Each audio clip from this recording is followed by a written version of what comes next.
ya conclusiones al secretario general de la Organización de Estados Americanos, la OEA, Luis Almagro, que nos acompaña desde Washington. Señor secretario, gracias de nueva cuenta por esta entrevista. Bienvenido. Encantado de estar contigo nuevamente y la oportunidad de seguir conversando sobre los principales asuntos que ocurren en el continente. Ya lo creo. De entrada, bueno, secretario Almagro, ¿le parece que hagamos el ejercicio de aclarar nuevamente lo dicho por usted en Colombia, que hoy lo tiene en medio de una gran controversia en la que muchos interpretaron sus palabras como estar a favor de una intervención militar? Sin embargo, usted después aclara y dice, primero, lo primero, ¿no? Son acciones diplomáticas que están en primer lugar, pero no descarta el que pueda haber una intervención militar. ¿Por qué cree usted que se malinterpretó esto, secretario Almagro? Mire, yo creo que esta entrevista también la van a estar mirando por lo menos 3 o 4 personas vinculadas al régimen venezolano que van a estar buscando la forma de sacarme de contexto también en lo que declaré ahora. Eso es una constante permanente de lo que ocurre. De todas formas, creo que se pudo haber inducido a error a la gente el hecho de que yo reiteré el acápite de la pregunta, algo que nunca hago porque no corresponde. Siempre uno tiene que hacer su propio razonamiento para llegar hasta el punto de la pregunta. Entonces, si es necesario aclarar nuevamente, creo que sí, porque si uno ve un poco la prensa y me estaban comentando respecto a algunas publicaciones, algunos medios en el continente, específicamente también en mi país, en Uruguay, donde se daba algo muy raro, ¿no? Porque a los dirigentes políticos que comentaban la noticia, parecía que no les había quedado claro las aclaraciones, o sea, seguían hablando en la misma terminología, ¿no? Autoridades y dirigentes políticos. En cambio, la gente que comentaba las noticias, los comentarios de los lectores, tenían muy claro lo que yo había dicho. Entonces, esta aclaración nuevamente para esa dirigencia tiene que ver con, obviamente, lo que hemos señalado y reiterado, pero no ahora, desde siempre. Estamos en contra de la ilegitimidad de cualquier ataque armado, agresión, intervención ilegítima, intervención militar que se dé en el continente o en cualquier parte del mundo. Y que definitivamente nuestros postulados tienen que ver y están en consonancia con el derecho internacional, humanitario, y la responsabilidad, obviamente, internacional que tenemos a la hora de defender la democracia con los métodos y la metodología que surgen de los instrumentos del sistema interamericano y del derecho internacional público en general. Esta creo que es la quinta o sexta aclaración al respecto que formulo, pero o sea, yo también hice una recomendación de no ser imbéciles, y verdaderamente es como todo, es un buen consejo, ¿no? No ser imbécil es un buen consejo que uno le da a la gente, pero no siempre se aceptan los buenos consejos, eso pasa también, ¿no? Lo que pasa es que, bueno, la recomendación a oídos de algunos suena fuerte, ¿no? A mí, por lo menos hasta ahora, me ha tocado que me recomienden no ser imbécil, pero no sé cómo lo tomaría. Ahora, esto además fue directamente a sus correligionarios, ¿no? Acá estamos hablando de una cuestión muy importante, estamos hablando de principios fundamentales. No estamos hablando de alguien que dejó la ventana abierta cuando llovía, estamos hablando de democracia y derechos humanos, estamos hablando de torturados, de presos políticos, de asesinados, de personas abusadas sexualmente o violadas en las cárceles, estamos hablando del hambre de los niños y estamos hablando de los muertos en los hospitales. Entonces, verdaderamente creo que hay una razón un poco más de peso como para presentar el caso con fuerza, ¿no? Y yo sé, bueno, para nuestra audiencia internacional, por si no lo sabía, esto es en el ámbito político uruguayo, lo que estaba mencionando el secretario Almagro al haber esta gran polémica en la que incluso están pidiendo sea expulsado de su partido, el Frente Amplio. Esto en una entrevista de radio, el secretario Almagro, la recomendación que hace es que están apoyando una dictadura, que no sean imbéciles, ¿no? En pocas palabras, parafraseando un poco el contexto de lo que hablaba el secretario Almagro. Sin embargo, también el canciller Rodolfo Nin Novoa, secretario Almagro, se expresó al respecto, ¿no? Dijo que lo que ha planteado Almagro es absolutamente contrario a la vocación nacional. Detestamos la palabra intervención porque lo único que trae es sangre y muerte. Ya lejos del contexto político, en términos de partido, llegó esto hasta el gobierno uruguayo con una expresión por parte del canciller totalmente en contra de lo que usted ha aclarado ya por quinta o sexta vez. Sin embargo, la insistencia está ahí. ¿A qué atribuye usted que el canciller haya llegado a este extremo? Mire, no sé por qué no se tomaron en cuenta mis aclaraciones. Definitivamente desconozco las razones, desconozco los motivos, porque lo hice durante el fin de semana, lo había hecho antes en una entrevista de prensa, pero además hay una cosa que me llamó todavía más la atención, ¿no? O sea, Uruguay ha sido un país que ha sido muy fuerte y muy claro a la hora de defender la democracia en el continente. Debemos decir que hay una doctrina uruguaya, una de las principales doctrinas de derecho internacional surgidas de Uruguay es la doctrina Rodríguez Larreta, que refiere justamente a este tema de defensa de la democracia. Y usted, si me permite, voy a leer un par de párrafos de un editorial que refiere, para no ir de lleno a los artículos y al desarrollo de la doctrina. Pero Rodríguez Larreta señalaba: el más acendrado respeto al principio de no intervención de un Estado en los asuntos de otros, conquista alcanzada durante la última década, no ampara ilimitadamente la notoria y reiterada violación por alguna república de los derechos elementales del hombre y del ciudadano y el cumplimiento de los compromisos libremente contraídos acerca de los deberes externos e internos de un Estado que lo acreditan para actuar en la convivencia internacional. Y esto tiene que ver, no es algo que además siquiera lo inventó Rodríguez Larreta, esto es algo que la doctrina pertenece a Bolívar, de hecho. Bolívar lo expresaba en el Congreso de Panamá en 1826, decía así: si alguna de las partes variase esencialmente sus actuales formas de gobierno, quedará por el mismo hecho excluida de la Confederación y su gobierno no será reconocido ni ella readmitida en dicha Confederación, sino por el voto unánime de todas las partes que la constituyeran entonces. O sea, la defensa de la democracia es algo que va en nuestro continente tan lejanamente como a 1826 al Congreso de Panamá. Por lo tanto, y eso fue reafirmado por la doctrina Rodríguez Larreta, una doctrina uruguaya que tiene que ver con la defensa internacional de la democracia. Entonces, esto es lo que hace a la esencia del espíritu nacional. La democracia, los derechos humanos son cuestiones insoslayables para los orientales. Pareciera que la palabra intervención asusta a más de uno y le da pie a muchos más, incluso como el canciller, que ya le decía, canciller de Uruguay, para debatir o rebatir o al menos señalar pero el tema estamos hablando en su contra. Perdón que lo estoy interrumpiendo. Pero es...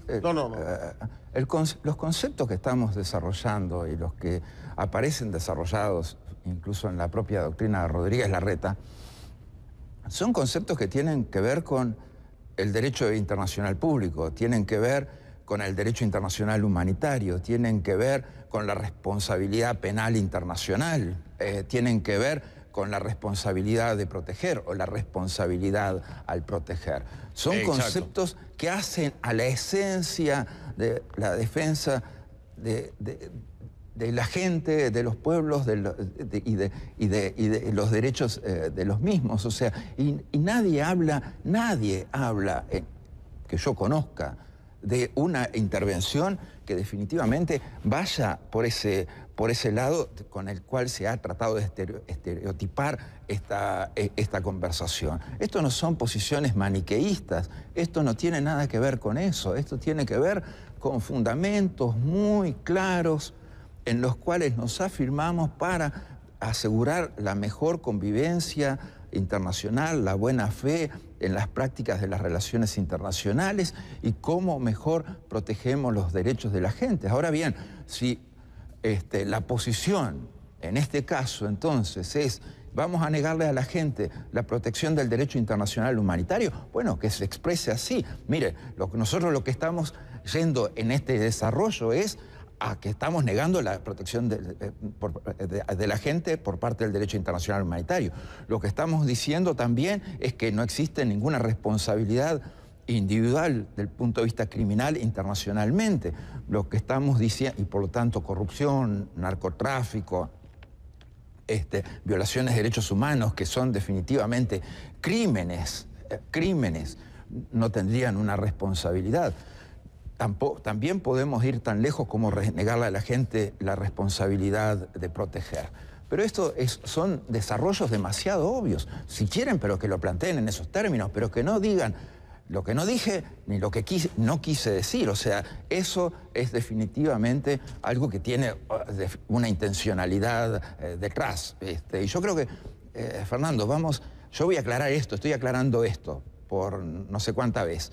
Y no obstante, estoy seguro que mañana van a repetir exactamente lo mismo. O sea, porque eso es la manera que tiene, obviamente, estereotipada y maniqueísta, también las dictaduras de vender sus mentiras como verdades. Y forma parte de eso, o sea, de la convicción que generan en la gente, que pretende generar en la gente la repetición de mentiras. La responsabilidad de proteger el R2P, ¿no? La R2P.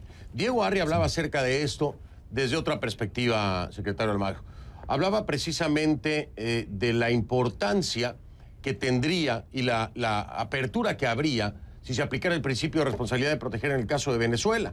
Y él estaba en desacuerdo completamente, Diego Arria, habló conmigo esta semana, completamente en desacuerdo con la última declaración del Grupo de Lima, que habla precisamente de no una intervención, que no están de acuerdo en una intervención para Venezuela. Diego Arria dice, es que el miedo de una intervención es lo único que mantiene al gobierno de Nicolás Maduro frenado, por decirlo así, de continuar y terminar con la clase opositora en el país.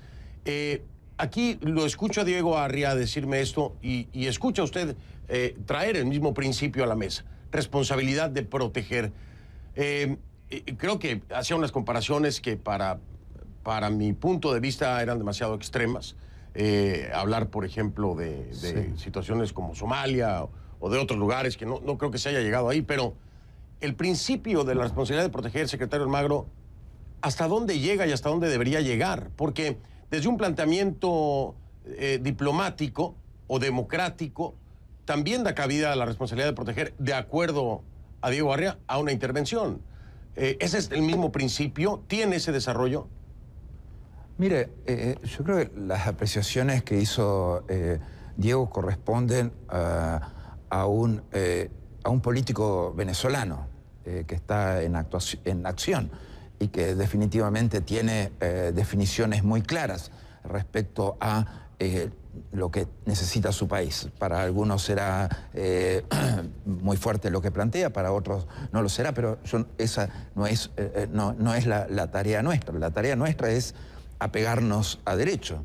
Y ese apegamiento a derecho tiene que ver con resolver los problemas que padece la gente, ya sea desde el punto de vista humanitario, ya sea desde el punto de vista de las violaciones de derechos humanos, ya sea crímenes de lesa humanidad, ya sea campañas de exterminio o de genocidio, como son las referencias que se han realizado. Obviamente, no hay perdón, una... Adelante, si usted ve la responsabilidad para proteger, no tiene una medida cuantitativa, o sea, no dice en ninguna parte eso... la responsabilidad para proteger se aplicará cuando hayan muerto 5 o 200 o 10.000. No existe una definición tampoco de la dimensión de las violaciones de derechos humanos o crímenes de lesa humanidad de que sea víctima la población civil. Eso tiene que ver directamente con la ponderación que se haga en virtud de la situación real que viva esa población. O sea, vamos a poner, no se ha llegado, obviamente que no se ha llegado y esperemos nunca llegar a las dimensiones del genocidio de Ruanda o a las masacres de Pol Pot. Definitivamente no. Pero ¿en qué punto se debió haber aplicado la responsabilidad para proteger respecto a las masacres de Pol Pot?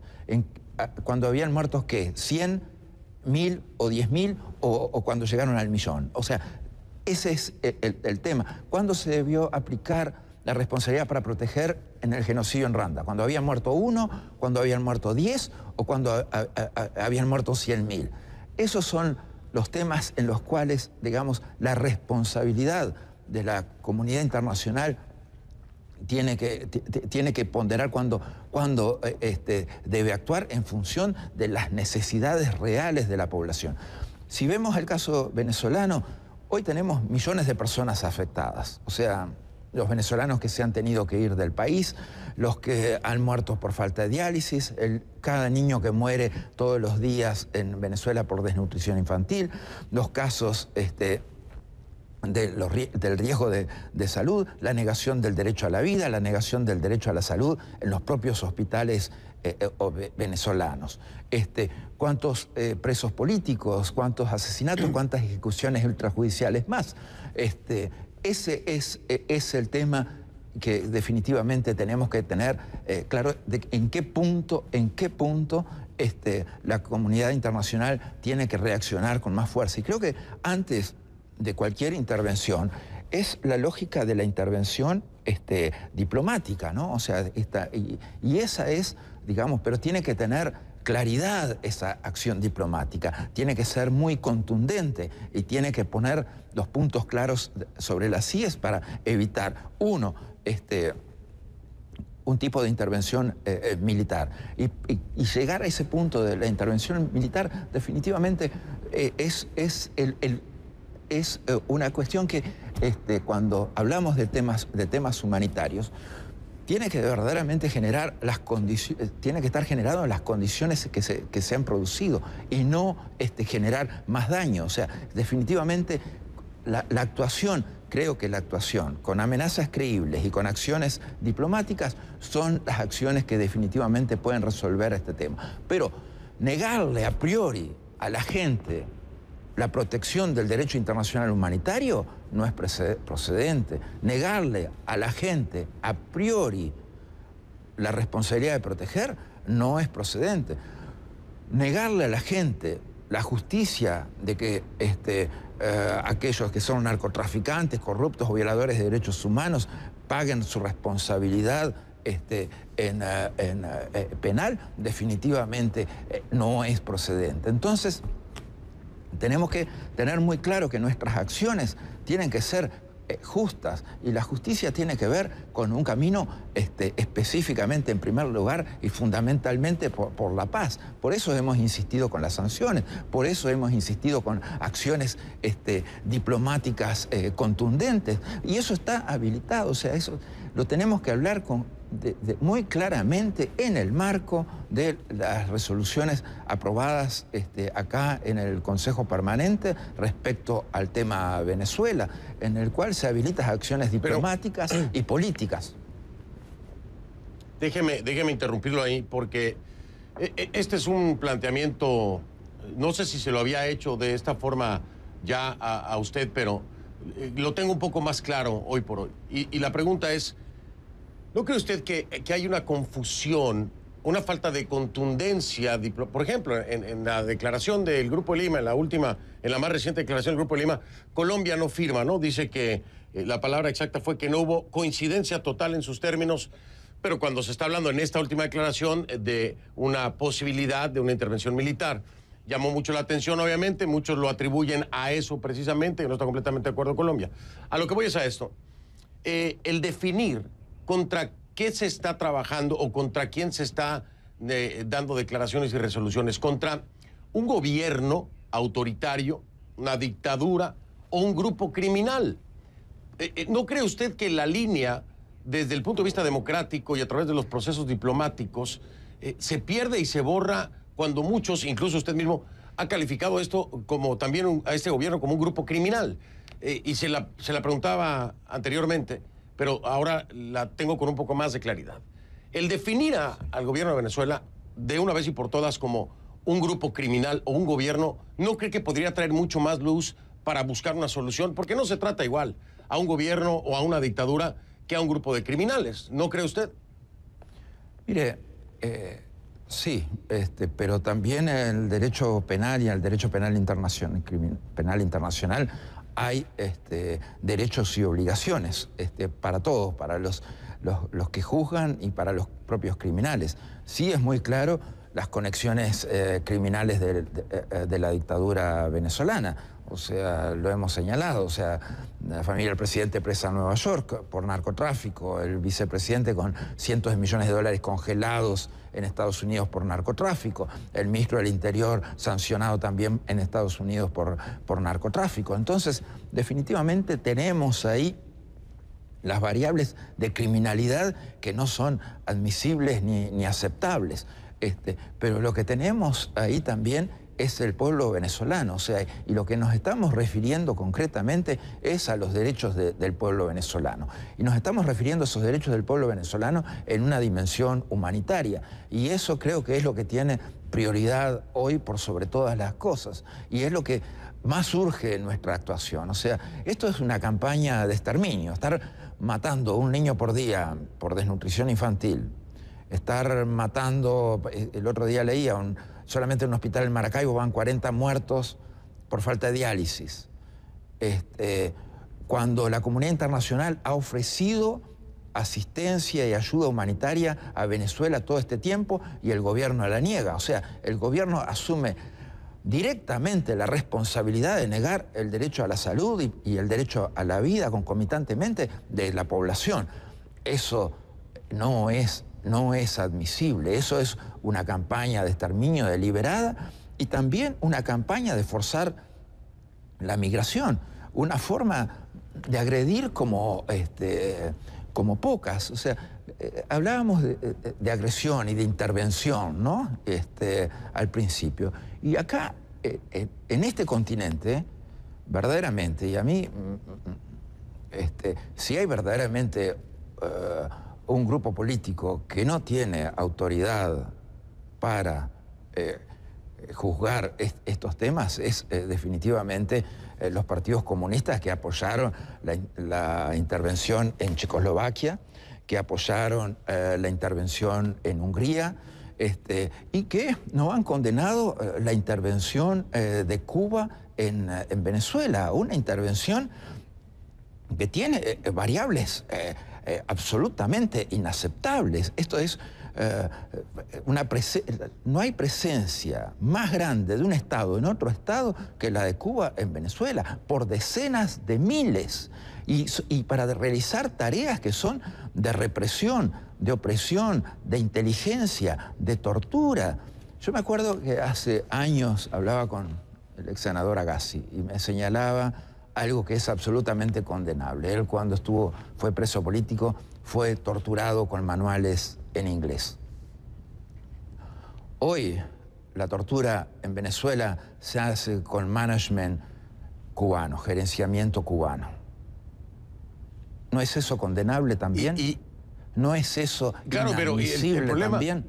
Y esa presencia, además, esa intervención además cubana, se hace para quedarse con petróleo. O sea, de todas las intervenciones que hemos condenado siempre en el Medio Oriente, de la acción de países sobre otros países para sacarles el petróleo, o sea, si hay algo que se ha quedado Cuba en estos últimos 10 años, es con petróleo que pertenece al pueblo venezolano. Definitivamente inadmisible también.